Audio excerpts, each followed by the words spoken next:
Hello students, welcome to next lecture of class 9th motion. Circular motion हम पढ़ेंगे। ठीक है, तो सर्कुलर मोशन हालांकि इसमें मतलब ये काफ़ी डिफरेंट है अभी तक जो हमने मोशन पढ़ा। ठीक है, तो इसमें मेनली हमने पैरामीटर्स पढ़ने हैं जो सर्कुलर मोशन को डिफाइन करते हैं। ठीक है, और सर्कुलर मोशन की टाइप्स क्या होती है। ठीक है, ये हम देखेंगे आज। तो बढ़िया लेक्चर है आज का, भी इम्पॉर्टेंट लेक्चर है। अब स्टूडेंट्स लेट्स स्टार्ट। सबसे पहले uniform circular motion. Circular motion की दो टाइप्स होती हैं, यूनिफॉर्म एंड नॉन यूनिफॉर्म। ठीक है, फाउंडेशन में हम यूनिफॉर्म ही पढ़ेंगे, बाकी नॉन यूनिफॉर्म का भी आपको थोड़ा सा मैं ज्ञान दे दूंगा। तो अब स्टूडेंट्स यूनिफॉर्म सर्कुलर मोशन, पहले सर्कुलर मोशन की डेफिनेशन क्या है? Movement of a body following a circular path. Circular path में बॉडी घूमने वाली, उसका जो मोशन वो सर्कुलर मोशन है। ठीक है, तो अब स्टूडेंट्स यहाँ पे देखो, सबसे पहले ये फिगर में देखो कि बॉडी घूम रही है सर्कुलर पाथ में और उसकी जो वेलोसिटी है, ठीक है, पिंक कलर का देखो जो ये वेक्टर बना हुआ है वैसे, तो ये वेलोसिटी को रिप्रेजेंट कर रहा है। यहाँ पे पिंक कलर जो है ये वेलोसिटी, मतलब कि वेलोसिटी किसी भी टाइम पे देख लो। ठीक है, वेलोसिटी हमेशा पाथ के क्या है? टेंजेंशियल है। ठीक है, तो टेंजेंट होती क्या है पहले वो समझ लो आप। जैसे ये स्टूडेंट सर्कल है, सर्कल की टेंजेंट क्या होती है कि जो किसी एक पॉइंट को टच कर रही हो। ठीक है, जैसे यहाँ पे मैं टेंजेंट अगर बनाऊँ तो मतलब ये एक पॉइंट को टच कर रही है। ठीक है, यहाँ पे अगर बनाऊँ तो ये एक पॉइंट को टच कर, ये सभी टेंजेंट्स हैं सर्कल की। ठीक है, जो एक पॉइंट को टच करे, तो जो वेलोसिटी है वो देखो हमेशा वो टेंजेंशियल है। जैसे यहाँ पे बॉडी आई तो मतलब कि टेंजेंशियल हो गई, मतलब इस डायरेक्शन में हो गई वेलोसिटी। ठीक है, जब यहाँ पे आई तो वेलोसिटी इस डायरेक्शन में हो गई। ठीक है, तो यहाँ पे आई तो वेलोसिटी इस डायरेक्शन में हो गई, यहाँ पे आई तो वेलोसिटी इस डायरेक्शन में हो गई। ठीक है, तो यहाँ पे आई बॉडी तो इस डायरेक्शन में हो गई। ठीक है, तो वेलोसिटी जो है वो हमेशा इस पाथ के टेंजेंशियल है। ठीक है, तो सर्कुलर मोशन के हमने देखा कि velocity is always along the tangent. ठीक है, तो अब students circular uniform circular motion की डेफिनेशन क्या है? Motion of a body moving with constant speed along a circular path. अब कांस्टेंट स्पीड का मतलब क्या है ये हम समझते हैं। अब स्टूडेंट्स यहाँ पे देखो, जैसे वेलोसिटी जब पॉइंट बॉडी यहाँ पे आई तो मतलब कि वेलोसिटी इसके अलोंग थी। ठीक है, तो यहाँ पे आई तो इसके अलोंग थी। ठीक है, तो मतलब कि यहाँ पे अगर वेलोसिटी का मैग्नीट्यूड देखा जाए, मान लो 10 मीटर पर सेकंड से बॉडी चल रही है। ठीक है, यहाँ पे भी बॉडी जब पहुँची, इसकी मतलब कि मैग्नीट्यूड क्या होएगा वेलोसिटी का? 10 मीटर पर सेकंड। यहाँ पे भी 10 मीटर पर सेकंड है, यहाँ पे पहुँची, यहाँ पे भी 10 मीटर पर सेकंड है। ठीक है, यहाँ पे पहुँची, यहाँ पे भी 10 मीटर पर सेकंड है। ठीक है, यहाँ पे पहुँची, यहाँ पे भी 10 मीटर पर सेकंड है, मतलब कि जो मैग्नीट्यूड है वो हमेशा कांस्टेंट आ रहा है। ठीक है, वेलोसिटी जो है वो आपको पता है वेक्टर क्वांटिटी है। वेलोसिटी दो चीज़ों से जानी जाती है, किससे? मैग्नीट्यूड एंड डायरेक्शन से। ठीक है, हालांकि मैग्नीट्यूड और स्पीड आपको पता है, स्पीड स्केलर क्वांटिटी है, ये सिर्फ मैग्नीट्यूड से जानी जाती है। ठीक है, अब देखो मैग्नीट्यूड यहाँ पे कांस्टेंट है। अगर मैंने 10 मीटर पर सेकंड लिया, 10 मीटर पर second magnitude is same everywhere, तो इसका मतलब स्पीड जो मैग्नीट्यूड सेम है तो इसका मतलब स्पीड भी सेम है 10 मीटर पर सेकंड। ठीक है, हालांकि velocity is a vector quantity, वो मैग्नीट्यूड डायरेक्शन दोनों से जानी जाती है, मगर डायरेक्शन चेंज हो रही है ना। मैग्नीट्यूड कांस्टेंट है मगर डायरेक्शन चेंज हो रही है, इसका मतलब वेलोसिटी इज चेंजिंग एवरीवेयर। ठीक है, वेलोसिटी हर इंस्टेंट पे चेंज हो रही है। इस इंस्टेंट पे वेलोसिटी इस तरफ है, इस इंस्टेंट पे इस तरफ है, इस इंस्टेंट पे इस तरफ है, इस इंस्टेंट पे इस तरफ है, इस इंस्टेंट पे इस तरफ, मतलब हर इंस्टेंट पे वेलोसिटी डिफरेंट है। ठीक है, मगर स्पीड सेम है। तो यूनिफॉर्म सर्कुलर मोशन की डेफिनेशन क्या होती है? Motion of a body moving with constant speed. Speed अगर कांस्टेंट है, मैग्नीट्यूड अगर कांस्टेंट है, तो उसको यूनिफॉर्म सर्कुलर मोशन कह देते हैं। ठीक है, speed is constant but velocity is changing. ठीक है, वेलोसिटी चेंज हो रही है, तो हम क्या करेंगे, क्या कहेंगे कि जो सर्कुलर मोशन है वो एक्सेलरेटेड मोशन है या ज़ीरो एक्सेलरेटेड मोशन है, मतलब नॉन एक्सेलरेटेड मोशन है? ऑब्वियस है एक्सेलरेटेड मोशन होएगा। ठीक है, क्योंकि जब भी वेलोसिटी चेंज होती है एक्सेलरेशन आती है। ठीक है, तो सर्कुलर मोशन चाहे वो यूनिफॉर्म हो चाहे वो नॉन यूनिफॉर्म हो, circular motion is accelerated motion. ठीक है, ये आपको पता होना चाहिए, क्योंकि हालांकि वेलोसिटी का मैग्नीट्यूड यूनिफॉर्म सर्कुलर मोशन में हालांकि वेलोसिटी का मैग्नीट्यूड सेम रह रहा है, मगर direction is changing at every instant. तो velocity is also changing. If velocity changes, acceleration come into play. Okay students, then circular motion is a accelerated motion. अब students next देखो, centripetal acceleration. ठीक है, वही मैंने कहा एक्सेलरेशन की बात करी। ठीक है, तो uniform circular motion is a accelerated motion. ठीक है, तो सेंट्रीपिटल एक्सेलरेशन क्या होती है? अब जैसे इसी डायग्राम में देखो स्टूडेंट्स, सर्कुलर मोशन में जब भी बॉडी घूमती है ना, जो सेंट्रीपिटल एक्सेलरेशन है, सेंट्रीपिटल एक्सेलरेशन का काम क्या होता है? उसकी डायरेक्शन चेंज करना, वेलोसिटी की डायरेक्शन चेंज करना। ठीक है, सेंट्रीपिटल एक्सेलरेशन वेलोसिटी की डायरेक्शन चेंज करती है, उसका मैग्नीट्यूड चेंज नहीं करती।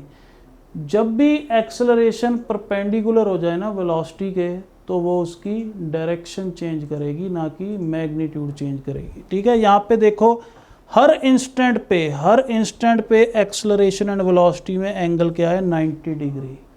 ठीक है, तो एक्सेलरेशन सिर्फ डायरेक्शन चेंज कर रही है, ना कि मैग्नीट्यूड चेंज कर रही है, और इस एक्सेलरेशन को हम क्या कहते हैं? Centripetal acceleration. ठीक है, डायरेक्शन चेंज करने के लिए, सिर्फ डायरेक्शन चेंज करने के लिए, दोबारा फिर सिर्फ डायरेक्शन चेंज करने के लिए एक्सेलरेशन परपेंडिकुलर होनी चाहिए वेलोसिटी के हर इंस्टेंट, हर टाइम।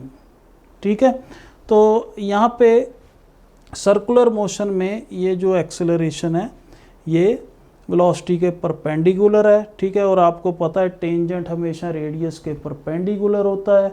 ठीक है, तो रेडियस अगर टेंजेंट के परपेंडिकुलर और वेलोसिटी अलोंग टेंजेंट है, तो एक्सेलरेशन अलोंग रेडियस होएगी। ठीक है, तो सेंट्रीपिटल एक्सेलरेशन हर इंस्टेंट पे, हर टाइम पे टुवर्ड्स सेंटर को पॉइंट करती है।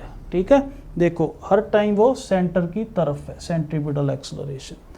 अब जैसे मैं सिचुएशंस आपको बताऊं, जैसे मैं स्टोन को रस्सी के साथ घुमा रहा हूँ।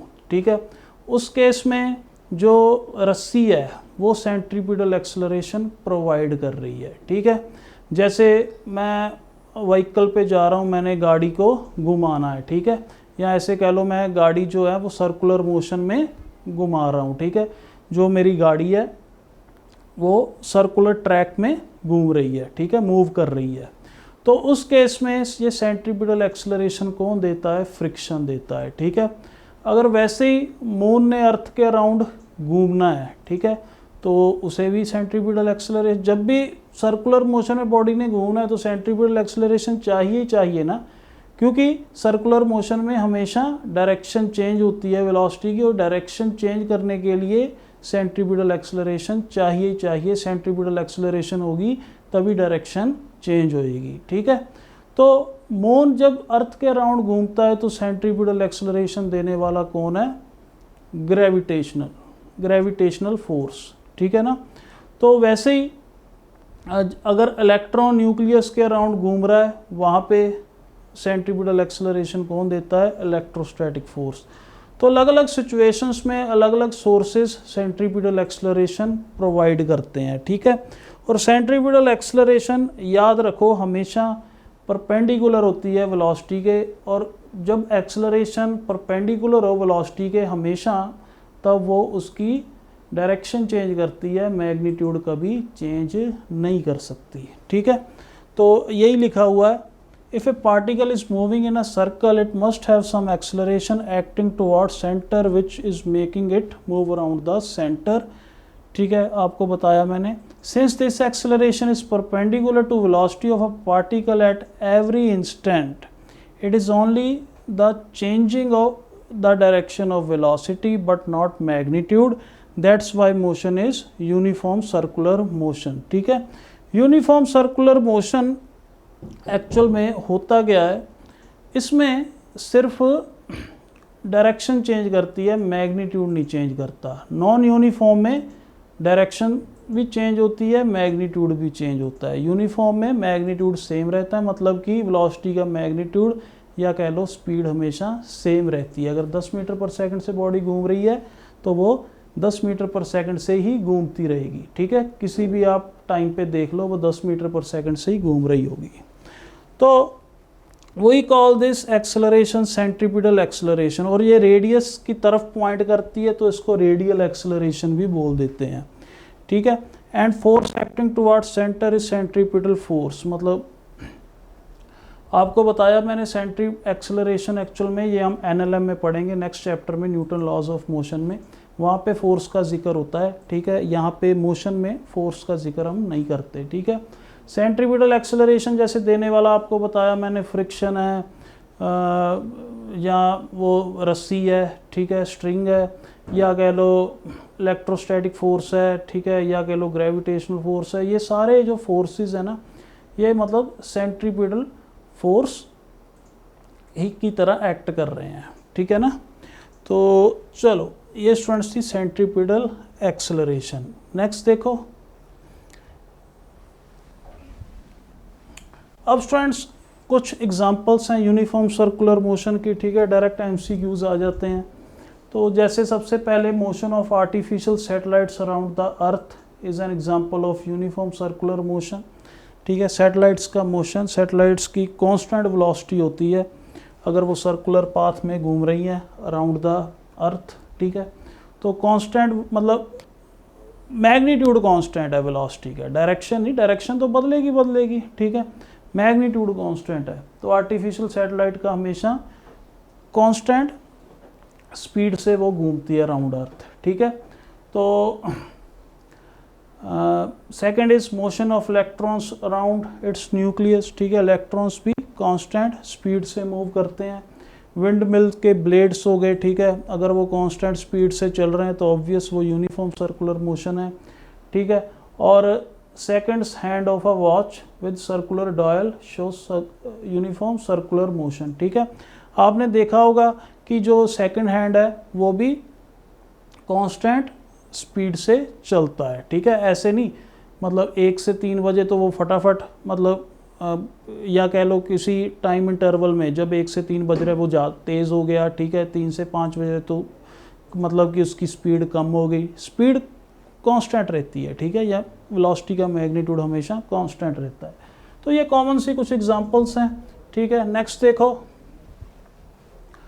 Non uniform circular motion. अब स्टूडेंट्स इस डायग्राम में आपको इसका पता लगेगा। ठीक है, डायरेक्ट आपको यहाँ से आइडिया मिलेगा यूनिफॉर्म और नॉन यूनिफॉर्म में। अब देखो यहाँ पे जो वेलोसिटी है वो कांस्टेंट है। ठीक है, मतलब कि ये कांस्टेंट, मान लो अगर 2 मीटर पर सेकंड से बॉडी घूम रही है। ठीक है, 2 मीटर पर सेकंड से बॉडी अगर घूम रही है तो उसके जो स्पीड है वो कांस्टेंट है। ठीक है, यहाँ पे देखो, यहाँ पे स्लो हो गई। ठीक है, यहाँ पे फिर फास्ट हो गई, फिर यहाँ पे स्लो हो गई।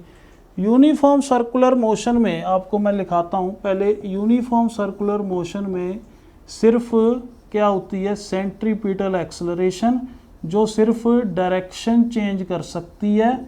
ठीक है, और मैग्नीट्यूड चेंज नहीं कर सकती। ठीक है, मगर नॉन यूनिफॉर्म सर्कुलर मोशन में, ठीक है, नॉन यूनिफॉर्म सर्कुलर मोशन में सेंट्रीपिटल एक्सेलरेशन तो होएगी। बॉडी ने अगर सर्कुलर मोशन में घूमना है तो सेंट्रीपिटल एक्सेलरेशन तो चाहिए ही चाहिए। ठीक है, तभी वो डायरेक्शन चेंज होएगी ना। देखो यहाँ पे भी डायरेक्शन तो इसकी हर इंस्टेंट पे चेंज हो ही रही है, ठीक है। जो वेलोसिटी है, वेलोसिटी तो हमेशा मतलब कि टेंजेंशियल है, ठीक है ना, वेलोसिटी तो हर वक्त टेंजेंशियल है, ठीक है।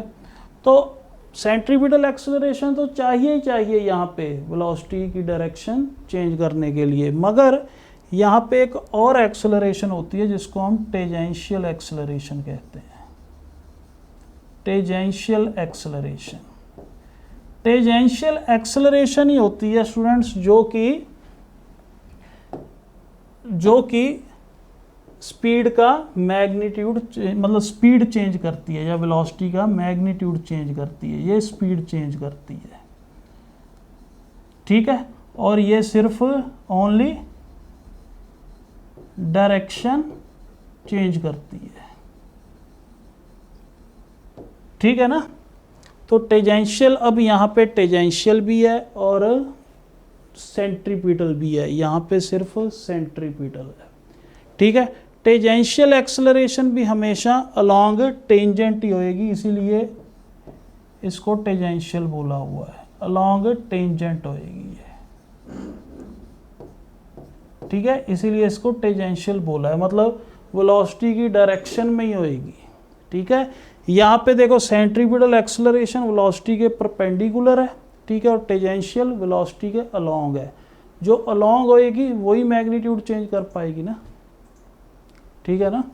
जैसे वेलोसिटी अगर इधर है, एक्सेलरेशन भी इधर है, ठीक है, या वेलोसिटी इधर है, एक्सेलरेशन इधर है, ठीक है, मतलब उसी लाइन पे, तभी मैग्नीट्यूड चेंज होता है ना वेलोसिटी का, ठीक है। तो ये फ़र्क है इसमें। In uniform circular motion there is some tangential acceleration due to which speed of particle increases और डिक्रीजेज, ठीक है। अगर टेंजेंशियल एक्सेलरेशन ऐसी है तो मैग्नीट्यूड इंक्रीज होएगा, अगर ऐसी है तो डिक्रीज होएगा, ठीक है ना।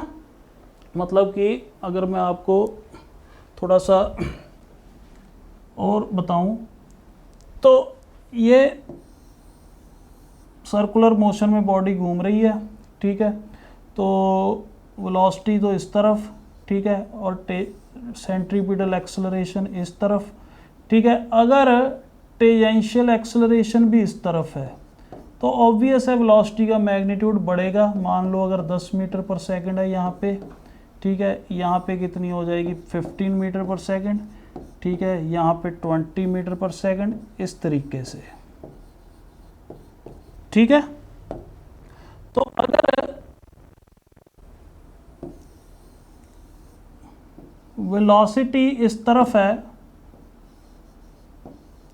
ठीक है, वेलोसिटी इस तरफ है, सेंट्रीपिटल एक्सेलरेशन इस तरफ है और टेंजेंशियल एक्सेलरेशन इस तरफ है, तो इसका मैग्नीट्यूड हमेशा डिक्रीज होएगा। मान लो यहाँ पे 10 मीटर पर सेकंड है, ठीक है, यहाँ पे 8 मीटर पर सेकंड हो जाएगा, ठीक है, और यहाँ पे 6 मीटर पर सेकंड हो जाएगा, इस तरीके से।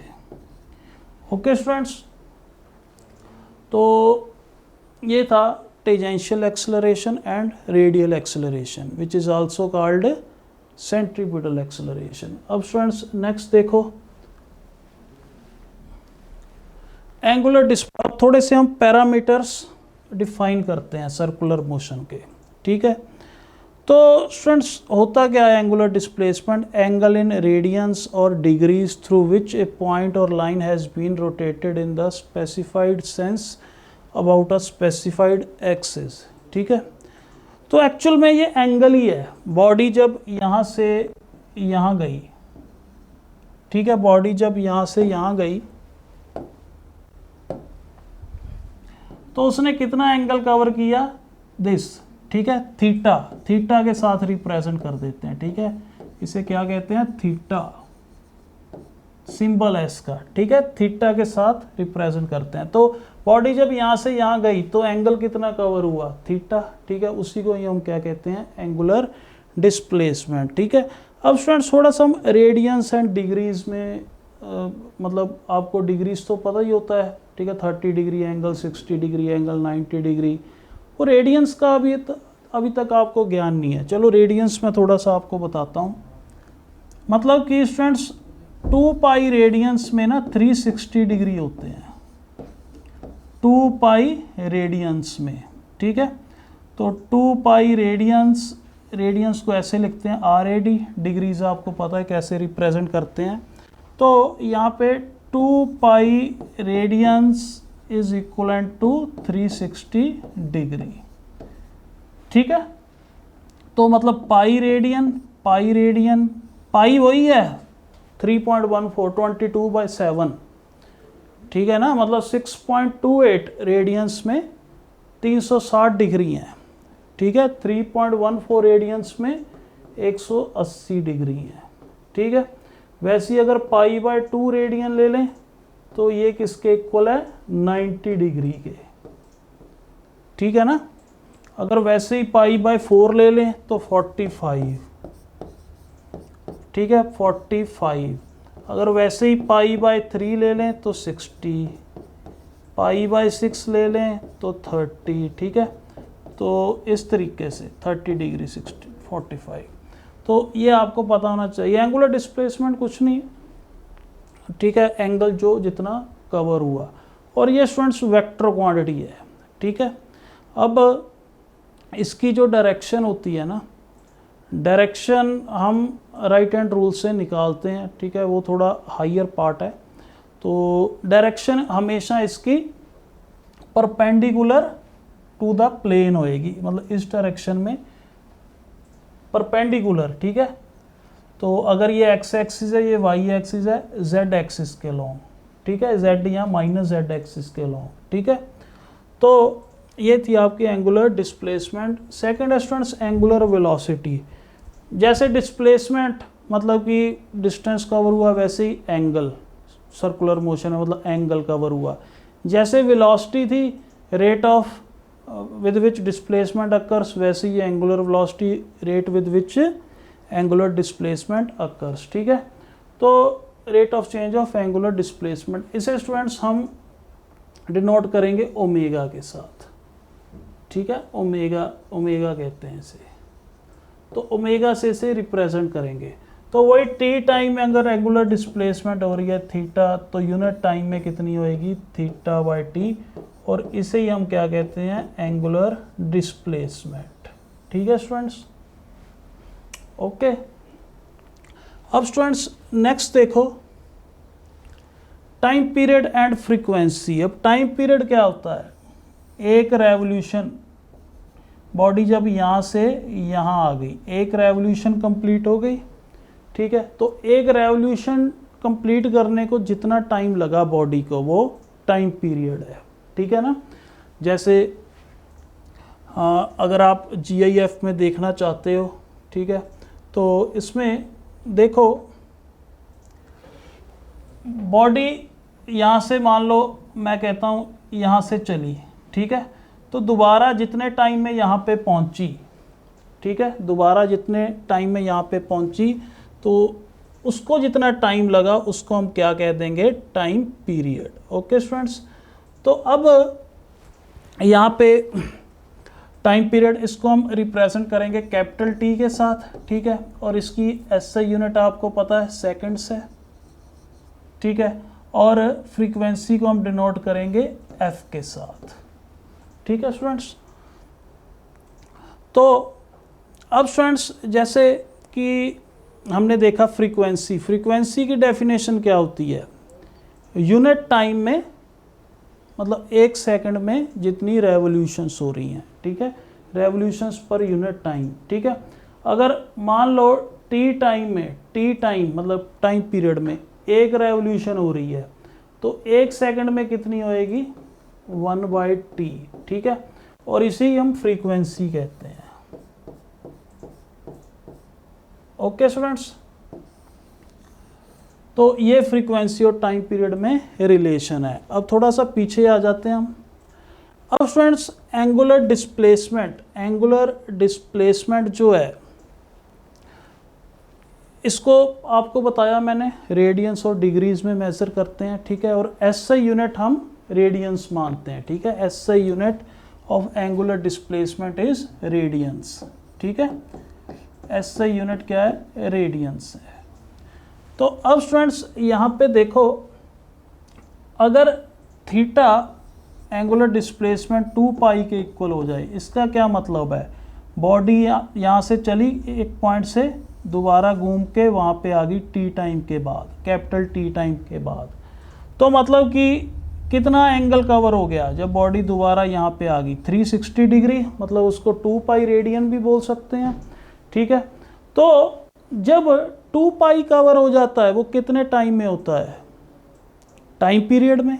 ठीक है, तो अगर थीटा 2 पाई है,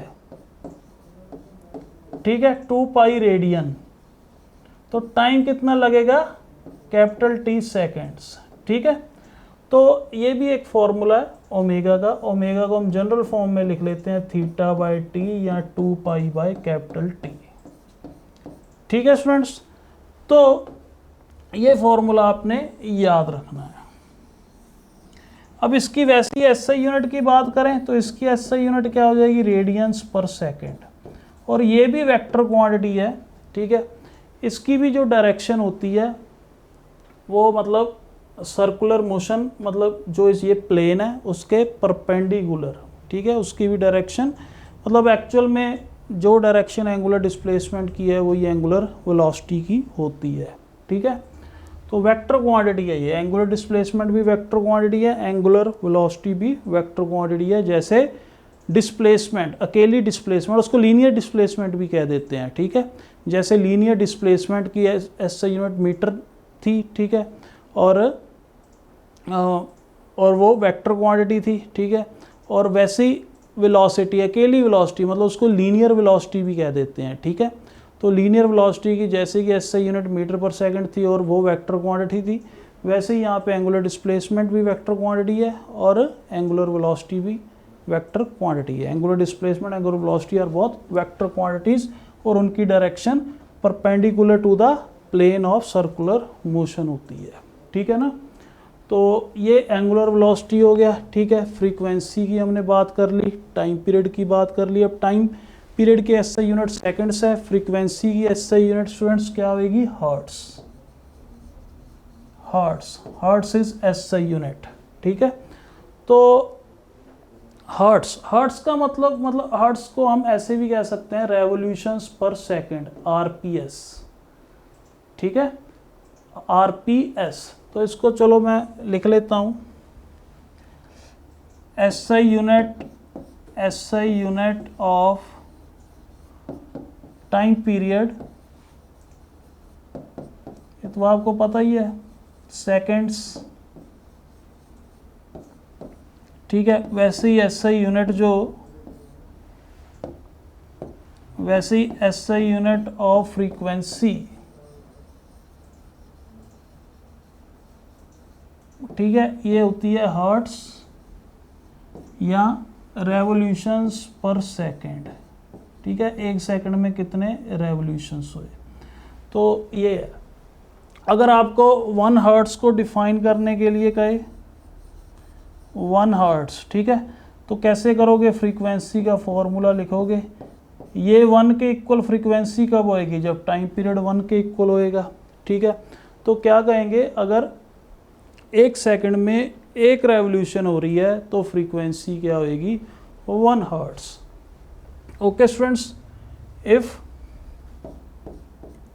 1 revolution occurs in 1 second,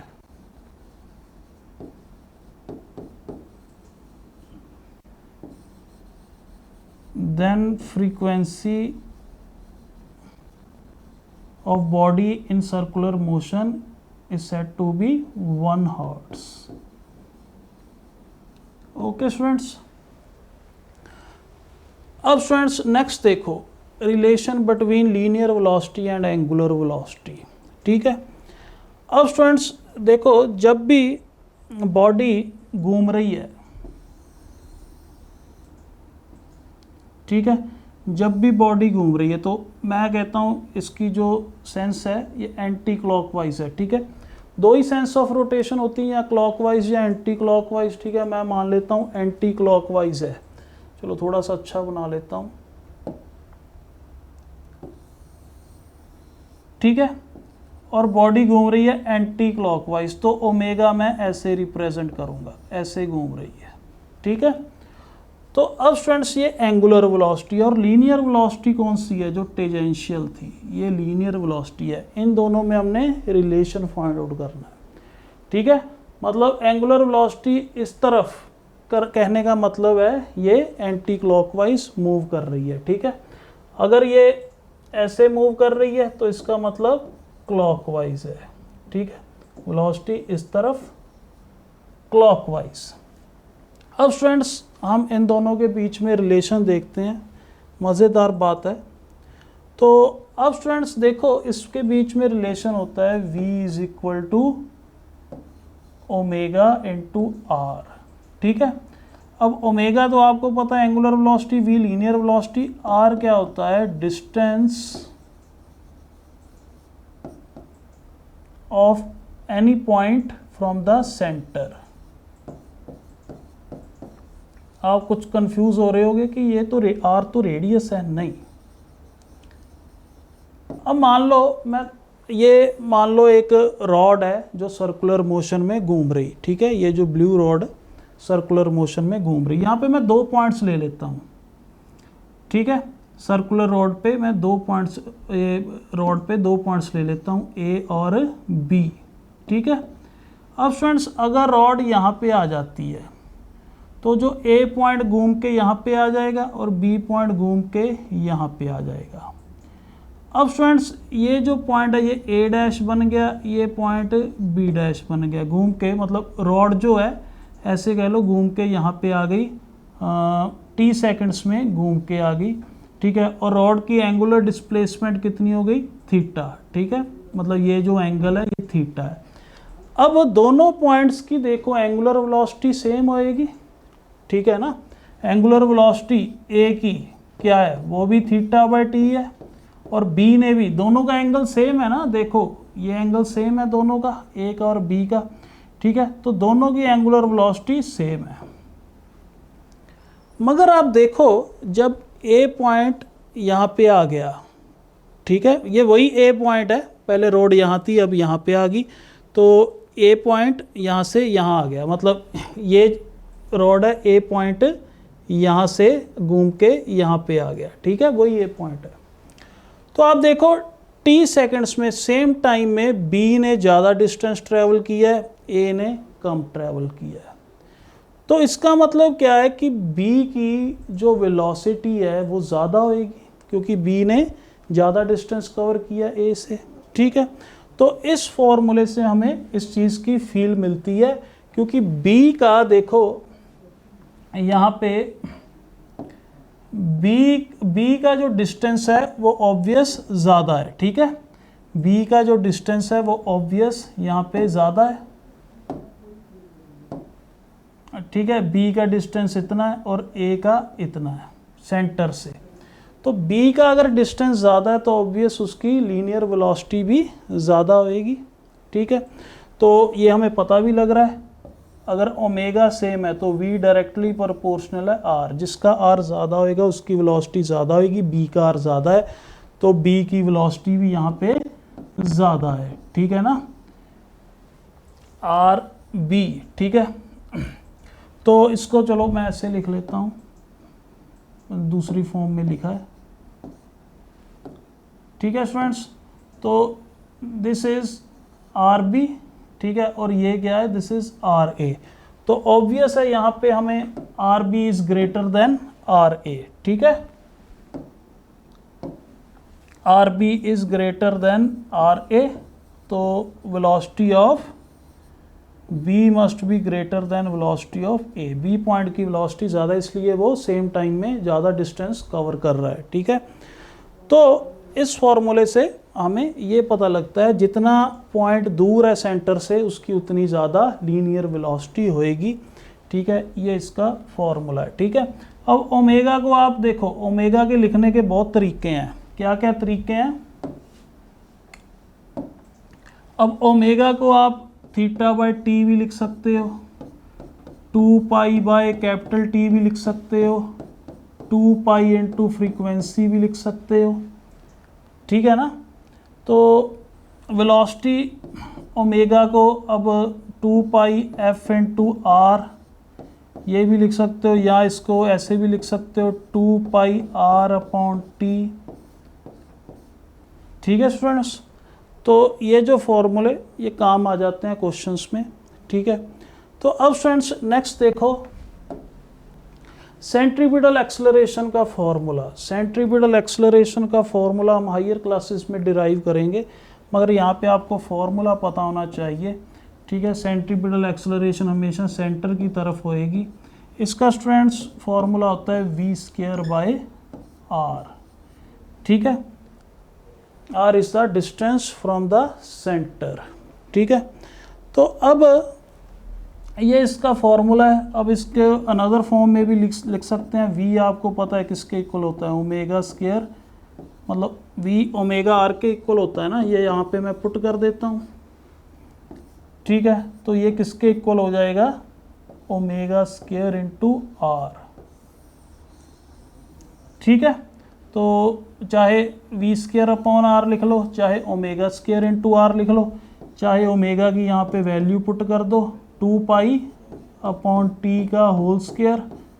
ठीक है, इंटू आर मतलब कि ये आ गया 4 pi square upon t square into r. ठीक है, ऐसे भी लिख सकते हो आप, या इसको ऐसे भी लिख सकते हो 4 pi square f square r. ठीक है, जैसे मर्जी लिख लो, जैसे आपकी मर्जी है, जैसे क्वेश्चन की रिक्वायरमेंट है।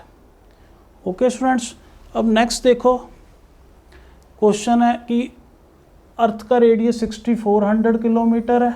ठीक है, it makes 1 revolution about it's on axis. ठीक है, एक्सिस के अबाउट घूम रही है ऐसे।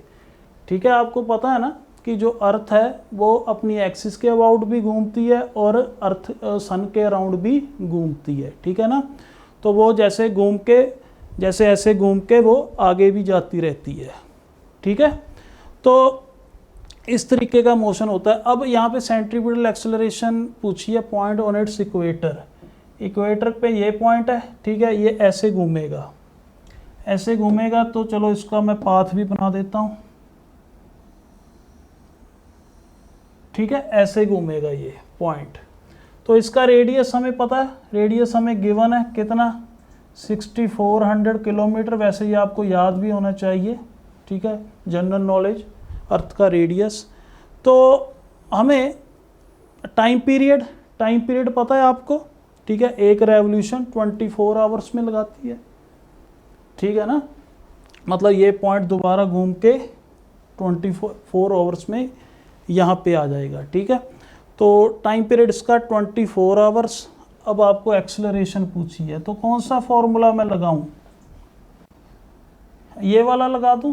ठीक है, टाइम पीरियड गिवन है, आर हमें गिवन है।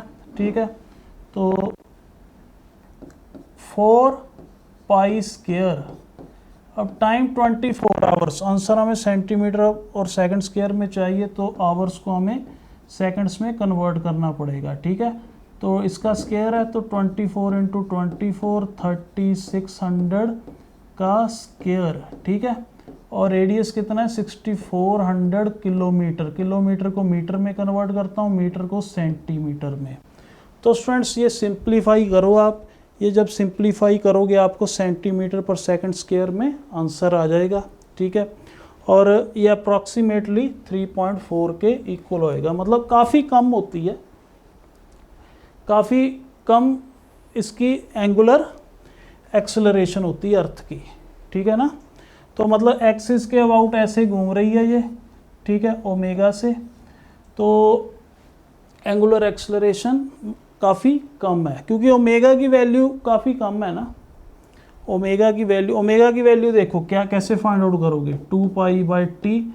तो अगर रेडियंस पर सेकंड में फाइंड आउट करना है तो 24 इंटू 3600 सेकेंड्स। तो ओमेगा अगर काफ़ी कम है तो सेंट्रीपिटल एक्सेलरेशन क्या होता है, ओमेगा स्क्वायर इंटू आर। तो ओमेगा स्क्वायर भी काफ़ी कम होएगा। चलो अब फ्रेंड्स नेक्स्ट क्वेश्चन देखो। A body is moving in a circle of radius r with a constant speed v, its angular velocity. तो ये तो बिल्कुल आसान question, v is equal to क्या होता है, आर ओमेगा। तो ओमेगा किसके इक्वल होएगा, v बाय आर के। तो V/R is the correct option. ठीक है, अब नेक्स्ट क्वेश्चन देखो। A body of mass 0.1 kg is moving on a circular path of diameter 1 metre at the rate of 10 revolutions per 31.4 second, मतलब इतने seconds में 10 revolutions हो रही हैं, तो सेंट्रीपिटल एक्सेलरेशन हमें बताना है। तो स्टूडेंट्स अब यहाँ पे हम टाइम पीरियड आप निकाल सकते हो, चाहे फ्रीक्वेंसी निकाल लो। अब 10 रेवोल्यूशंस 31.4 सेकंड्स में हो रही हैं, तो एक रेवोल्यूशन कितने टाइम में होएगी? 10 रेवोल्यूशंस अगर 31.4 सेकंड्स में हो रही है तो एक रेवोल्यूशन होएगी 31.4/10 के, ठीक है ना। तो एक रेवोल्यूशन का जो टाइम होता है उसे हम क्या कहते हैं? टाइम पीरियड कहते हैं। ठीक है, तो सेंट्रीपिटल एक्सेलरेशन किसके इक्वल हो जाएगी? फॉर्मूला कौन सा लगाएंगे? 4π² ठीक है, इनटू r। ओके स्टूडेंट्स, तो 4 इंटू पाई की वैल्यू भी हमें 3.14 गिवन है, 3.14। ठीक है, और टी की वैल्यू भी 3.14 है, उसका स्क्वायर। ठीक है, और रेडियस यहाँ पे कितना? डायमीटर 1 है, तो रेडियस क्या हो जाएगा? हाफ हो जाएगा। ठीक है, तो ये कैंसिल इसके साथ, तो ये किसके इक्वल आ जाएगी? 2 मीटर पर सेकंड स्क्वायर। ओके स्टूडेंट्स, तो ये था स्टूडेंट्स सर्कुलर मोशन। ठीक है, तो इससे हमारा पूरा चैप्टर मोशन ख़त्म हो चुका है। ठीक है, तो thank you students very much.